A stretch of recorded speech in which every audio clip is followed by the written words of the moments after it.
آداب۔ آج جو افسانہ میں پڑھنے جا رہا ہوں اس کا نام ہے سجدہ۔ تحریر ہے سعادت حسن منٹو صاحب کی۔ بلا شبہ یہ میرے پسندیدہ افسانوں میں سے ایک ہے۔ یہ کہانی ہے ایک شخص حمید کی، جو کہ بہت شرارتی اور زندہ دل شخص تھا۔ ایک ملنسار انسان تھا، اپنے دوستوں سے بڑی بے تکلفی سے ملا کرتا تھا۔ پھر ایک دن اس نے شرارت کی اور اپنے ایک مولانا دوست کو جن پلا دی، اور اپنی اس حرکت پر جب اس نے اپنے دوست کا رد عمل دیکھا تو اسے بہت صدمہ ہوا، اور اس نے خدا سے معافی مانگنا چاہی، اور معافی مانگنے کے لیے اس نے سجدہ کیا۔ یہ اس سجدے کی کہانی ہے۔ گلاس پر بوتل جھکی تو ایک دم حمید کی طبیعت پر بوجھ سا پڑ گیا۔ ملک جو اس کے سامنے تیسرا پیگ پی رہا تھا فوراً تاڑ گیا کہ حمید کے اندر روحانی کشمکش پیدا ہو گئی ہے۔ وہ حمید کو 7 برس سے جانتا تھا، اور ان 7 برسوں میں کئی بار حمید پر ایسے دورے پڑ چکے تھے جن کا مطلب اس کی سمجھ سے ہمیشہ بالا تر رہا تھا، لیکن وہ اتنا ضرور سمجھتا تھا کہ اس کے لاغر دوست کے سینے پر کوئی بوجھ ہے، ایسا بوجھ جس کا احساس شراب پینے کے دوران میں کبھی کبھی حمید کے اندر یوں پیدا ہوتا تھا جیسے کسی بے دھیان آدمی کی پسلیوں میں کوئی زور سے ٹہوکا دے دے۔ حمید بڑا خوشباش انسان تھا، ہنسی مذاق کا عادی، حاضر جواب، بزلہ سنج۔ اس میں بہت سی خوبیاں تھیں جو زیادہ نزدیک آ کر اس کے دوست ملک نے معلوم کی تھی۔ مثال کے طور پر سب سے بڑی خوبی یہ تھی کہ وہ بہت مخلص تھا۔ حمید کے کردار میں ایک اور عجیب و غریب بات جو ملک نے نوٹ کی تھی وہ یہ کہ اس کی آنکھیں آنسوؤں سے نا آشنا تھیں۔ یوں تو ملک بھی رونے کے معاملے میں بڑا بخیل تھا، مگر وہ جانتا تھا کہ جب کبھی رونے کا موقع آئے گا تو وہ ضرور رو دے گا۔ حمید پر البتہ غم افزا باتیں ضرور اثر کرتی تھیں، مگر وہ اس اثر کو اتنی ہی دیر اپنے دماغ پر بیٹھنے کی اجازت دیتا تھا جتنی دیر گھوڑا اپنے تنے ہوئے جسم پہ مکھی کو۔ غموں سے دور رہنے والے اور ہر وقت ہنسی مذاق کے عادی حمید کی زندگی میں نہ جانے ایسا کون سا واقعہ الجھا ہوا تھا کہ وہ کبھی کبھی قبرستان کی طرح خاموش ہو جاتا تھا۔ ایسے لمحات جب اس پر طاری ہوتے تو اس کا چہرہ ایسی رنگت اختیار کر لیتا جو 3 دن کی باسی شراب میں بے جان سوڈا گھولنے سے پیدا ہوتی ہے۔ 7 برس کے دوران میں کئی بار حمید پر ایسے دورے پڑ چکے تھے، مگر ملک نے آج تک اس سے ان کی وجہ دریافت نہ کی تھی۔ اس لیے نہیں کہ ان کی وجہ دریافت کرنے کی خواہش اس کے دل میں پیدا نہیں ہوئی تھی۔ دراصل بات یہ ہے کہ ملک پرلے درجے کا سست اور کاہل واقعہ ہوا تھا۔ اس خیال سے بھی وہ حمید کے ساتھ اس معاملے میں بات چیت نہیں کرتا تھا کہ ایک طول طویل کہانی اسے سننا پڑے گی اور اس کے چوتھے پیگ کا سارا سرور غارت ہو جائے گا۔ شراب پی کر لمبی چوڑی آپ بیتیاں سننا یا سنانا اس کے نزدیک بہت بڑی بد ذوقی تھی۔ اس کے علاوہ کہانیاں سننے کے معاملے میں بھی بہت خام تھا۔ اسی خیال کی وجہ سے کہ وہ اطمینان سے حمید کی داستان نہیں سن سکے گا، اس نے آج تک اس سے ان دوروں کی وجہ دریافت نہیں کی تھی۔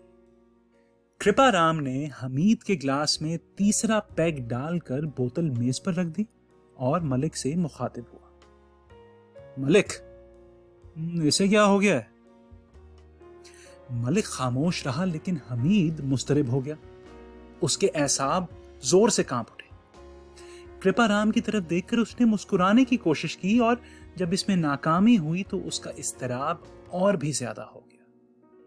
حمید کی یہ بہت کمزوری تھی، وہ کسی بات کو چھپا نہیں سکتا تھا، اور اگر چھپانے کی کوشش کرتا تو اس کی وہی حالت ہوتی جو آندھی میں صرف ایک کپڑے میں لپٹی ہوئی عورت کی ہوتی ہے۔ ملک نے اپنا تیسرا پیگ ختم کیا، اور اس فضا کو جو کچھ عرصے پہلے طرب افزا باتوں سے گونج رہی تھی اپنی بے محل ہنسی سے خوشگوار بنانے کے لیے کرپا رام سے مخاطب ہوا۔ کرپا، تم مان لو اسے اشوک کمار کا فلمی عشق ہو گیا ہے۔ بھائی یہ اشوک کمار بھی عجیب چیزیں ہیں، پردے پر عشق کرتا ہے تو ایسا معلوم ہوتا ہے کہ کیسٹر آئل پی رہا ہے۔ کرپا رام 4 پیگ پی چکا تھا. 4 پیالہ پیگ نشہ اس کے دماغ کی آخری منزل تک پہنچ چکا تھا. آنکھیں سکیڑ کر اس نے حمید کی طرف اس انداز سے دیکھا جیسے وہ کیمرے کا فوکس کر رہا ہے. تمہارا گلاس ویسے کا ویسا پڑا ہے. حمید نے درد سر کے مریض کی سی شکل بنا کر کہا, بس اب میں اور نہیں پی سکتا. کرپا رام بولا, تم چغد ہو. نہیں, چغد بھی نہیں, تم کچھ اور ہو. تمہیں پینا ہوگی, سمجھے؟ یہ گلاس اور اس بوتل میں جتنی پڑی ہے تمہیں سب کی سب پینا ہوگی, کیونکہ شراب سے جو انکار کرے وہ انسان نہیں, حیوان ہے. نہیں, حیوان بھی نہیں, اس لیے کہ حیوانوں کو بھی اگر انسان بنا دیا جائے تو وہ بھی اس خوبصورت شے کو کبھی نہ چھوڑیں. تم سن رہے ہو نا ملک؟ ملک, اگر اس نے یہ ساری شراب اپنے حلق میں نہ انڈیل دی تو میرا نام کرپا رام نہیں, گھسیٹا رام آرٹسٹ ہے. گھسیٹا رام آرٹسٹ سے کرپا رام کو سخت نفرت تھی, صرف اس لیے کیونکہ آرٹسٹ ہو کر اس کا نام گھسیٹا رام تھا. بہرحال ملک کا منہ سوڈا ملی وسکی سے بھرا ہوا تھا. کرپا رام کی بات سن کر وہ بے اختیار ہنس پڑا, جس کے باعث اس کے منہ سے ایک فوارہ سا چھوٹ پڑا. کرپا رام, تم گھسیٹا رام آرٹسٹ کا نام نہیں لیا کرو. میری انتڑیوں میں طوفان آ جاتا ہے بھائی. لا حول ولا, میری پتلون کا ستیہ ناش ہو گیا. لو بھائی حمید, اب تو تمہیں پینی ہی پڑے گی, کیونکہ اگر تم نے یہ گلاس خالی نہیں کیا تو کرپا رام گھسیٹا رام بنے نہ بنے, میں ضرور کرپا رام بن جاؤں گا. یہ لو, پیو. ارے پی جاؤ. ارے میرا منہ کیا دیکھتے ہو بھائی, کیا یتیموں جیسی شکل بنائی ہوئی. کرپا رام اٹھو, لاتوں کے بھوت باتوں سے نہیں مانتے, زبردستی کرنا ہی پڑے گی.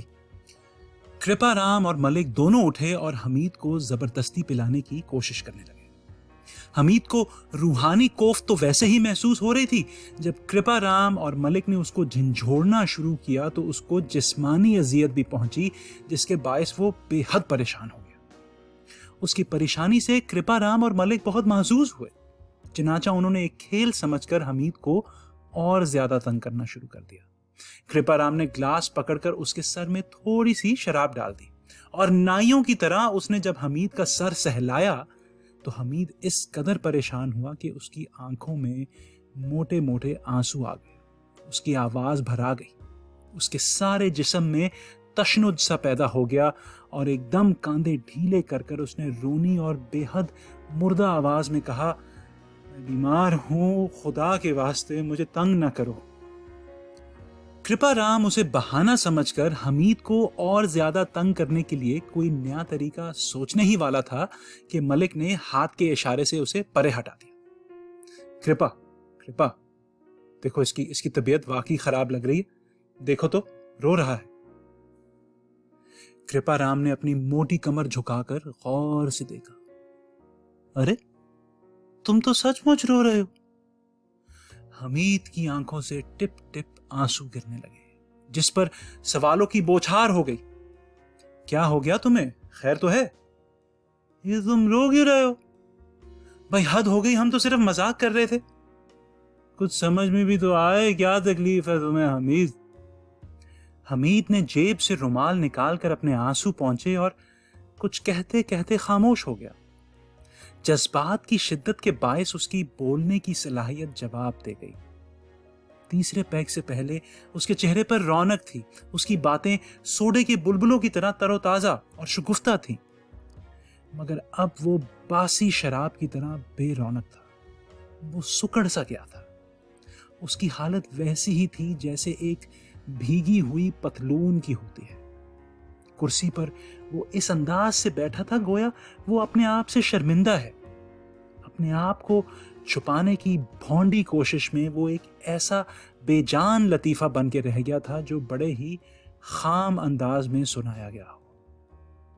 ملک کو اس کی حالت دیکھ کر بہت ترس آیا اور بولا, حمید دو اب خدا کے واسطے چپ ہو جاؤ، واللہ تمہارے آنسوؤں سے مجھے روحانی تکلیف پہنچ رہی ہے۔ مزہ تو سارا کرکرا ہو ہی گیا ہے، لیکن تمہارے ایک ایک آنسو بہانے سے یقین جانو میں مغموم ہو گیا ہوں۔ اللہ جانے تمہیں کیا تکلیف ہے۔ کچھ نہیں، میں بہت جلد ٹھیک ہو جاؤں گا، میں اجازت چاہتا ہوں۔ یہ کہہ کر حمید اٹھا اور باہر نکل گیا۔ کرپا رام بوتل میں بچی ہوئی شراب کو دیکھتا رہا اور ملک یہ ارادہ کرتا رہا کہ حمید سے آج پوچھ ہی لے کہ وقتاً فوقتاً اسے یہ دورے کیوں پڑ جاتے ہیں، مگر حمید جا چکا تھا۔ حمید گھر پہنچا تو اس کی حالت پہلے سے بھی زیادہ خراب تھی۔ کمرے میں چونکہ اس کے سوا اور کوئی نہیں تھا، اس لیے وہ صحیح طرح رو بھی نہیں سکتا تھا۔ اس کی آنسوؤں سے لبالب بھری ہوئی آنکھوں کو کرسیاں اور میزیں نہیں چھلکا سکتی تھی۔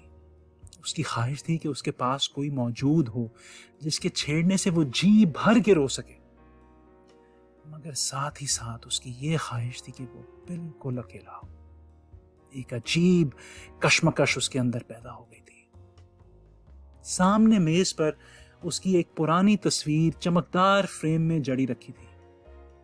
حمید نے اداس نگاہوں سے اس کی طرف دیکھا تو 7 برس اس تصویر اور اس کے درمیان تھان کی طرح کھلتے چلے گئے۔ ٹھیک 7 برس پہلے برسات کے انہی دنوں میں رات کو وہ ریلوے ریسٹورانٹ میں ملک عبد الرحمان کے ساتھ بیٹھا تھا۔ اس وقت کے حمید اور اس وقت کے حمید میں کتنا فرق تھا، کتنا فرق تھا۔ حمید نے یہ فرق اس شدت سے محسوس کیا کہ اسے اپنی تصویر میں ایک ایسا آدمی نظر آیا جس سے ملے اس کو ایک زمانہ گزر گیا تھا۔ اس نے تصویر کو دیکھا تو اس کے دل میں یہ تلخ احساس پیدا ہوا کہ انسانیت کے لحاظ سے وہ اس حمید کے مقابلے میں کتنا پست ہے۔ اس احساس نے اس کے دل میں حسد بھی پیدا کر دی۔ ایک سجدے، صرف ایک سجدے نے اس کا ستیہ ناش کر دیا تھا۔ آج سے ٹھیک 7 برس پہلے کا ذکر ہے۔ برسات کے انہی دنوں میں رات کو وہ ریلوے ریسٹورانٹ میں اپنے دوست ملک عبد الرحمان کے ساتھ بیٹھا تھا کہ حمید کو یہ شرارت سوجی کہ بغیر بو کے شراب جن کا ایک پورا پیگ لیمنیڈ میں ملا کر اس کو پلا دے، اور جب وہ پی جائے تو آہستہ سے اس کے کان میں کہے، مولانا ایک پورا پیگ آپ کے ثوابوں بھرے پیٹ میں داخل ہو چکا ہے۔ بیرے سے مل ملا کر اس نے اس بات کا انتظام کر دیا تھا کہ آرڈر دینے پر لیمنیڈ کی بوتل میں جن کا ایک پیگ ڈال کر ملک کو دے دیا جائے گا۔ چنانچہ ایسا ہی ہوا۔ حمید نے وسکی پی اور ملک بظاہر بے خبری کی حالت میں جن کا پورا پیگ چڑھا گیا۔ حمید چونکہ 3 پیگ پینے کا ارادہ رکھتا تھا، اس لیے ادھر ادھر کی باتیں کرنے کے بعد اس نے پوچھا، ملک صاحب آپ یوں بیکار نہ بیٹھیے، میں 3 پیگ بڑی عیاشی سے پیا کرتا ہوں، آپ ایک اور لیمنیڈ منگوا لیجئے۔ ملک رضامند ہو گیا، چنانچہ ایک اور لیمنیڈ آ گیا۔ اس بیرے نے اپنی طرف سے جن کا ایک پیگ اس میں ملا دیا تھا۔ ملک سے حمید کی نئی نئی دوستی ہوئی تھی۔ چاہیے تو یہ تھا کہ حمید اس شرارت سے باز رہتا، مگر ان دنوں وہ اس قدر زندہ دل اور شرارت پسند تھا کہ جب بیرا ملک کے لیے لیمنیڈ کا دوسرا گلاس لایا اور پھر اس کی طرف مسکرا کر دیکھا تو وہ اس خیال سے بہت خوش ہوا کہ ایک کے بجائے 2 پیگ ملک کے پیٹ کے اندر چلے جائیں گے۔ ملک آہستہ آہستہ لیمنیڈ ملی جن پیتا رہا اور حمید دل ہی دل میں اس کبوتر کی طرح گٹکتا رہا جس کے پاس ایک کبوتری آ بیٹھی ہو۔ اس نے جلدی جلدی اپنا 3 پیگ ختم کیا اور ملک سے پوچھا، اور پیئیں گے آپ؟ ملک نے غیر معمولی سنجیدگی کے ساتھ جواب دیا، نہیں۔ پھر اس نے بڑے روکھے انداز میں کہا، اگر تمہیں اور پینی ہو تو تم پیو، میں اب چلتا ہوں، مجھے ایک ضروری کام ہے۔ اس مختصر سی گفتگو کے بعد دونوں اٹھے۔ حمید نے دوسرے کمرے میں جا کر بل ادا کیا۔ جب وہ ریسٹورانٹ سے باہر نکلے تو ٹھنڈی ٹھنڈی ہوا چل رہی تھی۔ حمید کے دل میں یہ خواہش چٹکیاں لینے لگی کہ وہ ملک پر اپنی شرارت واضح کرتے، مگر اچھے موقع کی تلاش میں کافی وقت گزر گیا۔ ملک بالکل خاموش تھا اور حمید کے اندر پھلجڑی سی چھوٹ رہی تھی. بے شمار ننھی ننھی خوبصورت اور شوخ باتیں اس کے دل و دماغ میں پیدا ہو کر بجھ رہی تھی کیونکہ وہ ملک کی خاموشی سے پریشان ہو رہا تھا. اور جب اس نے اپنی پریشانی کا اظہار نہ کیا تو آہستہ آہستہ اس کی طبیعت پر ایک افسردگی سی طاری ہو گئی. وہ محسوس کرنے لگا کہ اس کی شرارت اب ایک دم کٹی گلہری بن کے رہ گئی ہے. دیر تک دونوں بالکل خاموش چلتے رہے. جب کمپنی باغ آیا تو ملک ایک بینچ پر مفکرانہ انداز میں بیٹھ گیا. چند لمحات ایسی خاموشی میں گزرے کہ حمید کے دل میں وہاں سے اٹھ بھاگنے کی خواہش پیدا ہوئی، مگر اس وقت زیادہ دیر تک دبے رہنے کے باعث اس کی تمام تیزی اور تراری ماند پڑ چکی تھی. اچانک ملک بینچ سے اٹھا اور حمید سے مخاطب ہوا. حمید، تم نے آج مجھے روحانی تکلیف پہنچائی ہے. تمہیں یہ شرارت نہیں کرنی چاہیے تھی. تم شاید یہ اندازہ بھی نہیں کر سکتے کہ تم نے مجھے کتنی روحانی تکلیف پہنچائی ہے. اللہ تمہیں معاف کرے. یہ کہہ کر وہ چلا گیا اور حمید نے اپنے آپ کو بڑی شدت سے گنہگار محسوس کیا. معافی مانگنے کا خیال اس کو آیا تھا مگر اس وقت تک ملک باغ سے نکل کر باہر سڑک پر پہنچ چکا تھا. ملک کے چلے جانے کے بعد حمید گناہ اور ثواب کے چکر میں پھنس گیا. شراب کے حرام ہونے کے متعلق اس نے جتنی باتیں لوگوں سے سنی تھی سب کی سب اس کے کانوں میں بھن بھنانے لگی. شراب اخلاق بگاڑ دیتی ہے، شراب خانہ خراب ہے، شراب پی کر آدمی بے ادب اور بے حیا ہو جاتا ہے، شراب اسی لیے حرام ہے، شراب صحت کا ستیاناش کر دیتی ہے، شراب کے پینے سے پھیپھڑے چھلنی ہو جاتے ہیں. شراب شراب شراب شراب کی ایک لامتناہی گردان حمید کے دماغ میں شروع ہو گئی اور اس کی تمام برائیاں ایک ایک کر کے اس کے سامنے آ گئی. وہ دل ہی دل میں سوچنے لگا، سب سے بڑی برائی تو یہ ہے کہ میں نے بے ضرر شرارت سمجھ کر ایک شریف آدمی کو دھوکے سے شراب پلا دی. کیا معلوم وہ ایک پکا نمازی اور پرہیزگار ہو. اس میں کوئی شک نہیں کہ غلطی میری ہے اور سارا گناہ میرے ہی سر ہوگا، مگر اسے جو روحانی تکلیف پہنچی ہے اس کا کیا؟ یا اللہ، میرا یہ مقصد نہیں تھا کہ اسے تکلیف پہنچے. میں اس سے معافی مانگ لوں گا لیکن اس سے معافی مانگ کر بھی میرا گناہ ہلکا تو نہیں ہوگا. ایک تو میں نے شراب پی، اوپر سے اس کو دھوکہ دے کے پلا دی. وسکی کا نشہ اس کے دماغ میں جمائیاں لینے لگا جس سے اس کا احساس گناہ گھناؤنی شکل اختیار کر گیا. مجھے معافی مانگنی چاہیے، مجھے شراب چھوڑ دینی چاہیے، مجھے گناہوں سے پاک زندگی بسر کرنی چاہیے. بس آج کے بعد میں شراب کو ہاتھ تک نہیں لگاؤں گا. یہ کوئی ضروری چیز تو نہیں، میں اس کے بغیر بھی زندہ رہ سکتا ہوں. دنیا کہتی ہے تو کیا ہوا؟ اس کا مطلب یہ تو نہیں کہ منہ سے لگی ہوئی چیز چھوٹ ہی نہیں سکتی. میں اسے بالکل چھوڑ دوں گا. میں دنیا کے اس خیال کو غلط ثابت کر دوں گا. یہ سوچتے ہوئے حمید نے خود کو ایک ہیرو محسوس کیا. پھر ایک دم اس کے دماغ میں خدا کا خیال آیا جس نے اسے اس تباہی سے بچا لیا. مجھے شکر کرنا چاہیے کہ میرے سینے میں یہ نور پیدا ہو گیا. یا اللہ، نہ جانے میں کتنی دیر اس کھائی میں پڑا رہتا. اس وقت تک وہ اپنی گلی میں پہنچ چکا تھا. اوپر آسمان پر گدلے بادلوں میں چاند صابن کے جھاگ لگے گالوں کا نقشہ پیش کر رہا تھا. ہوا خنک تھی.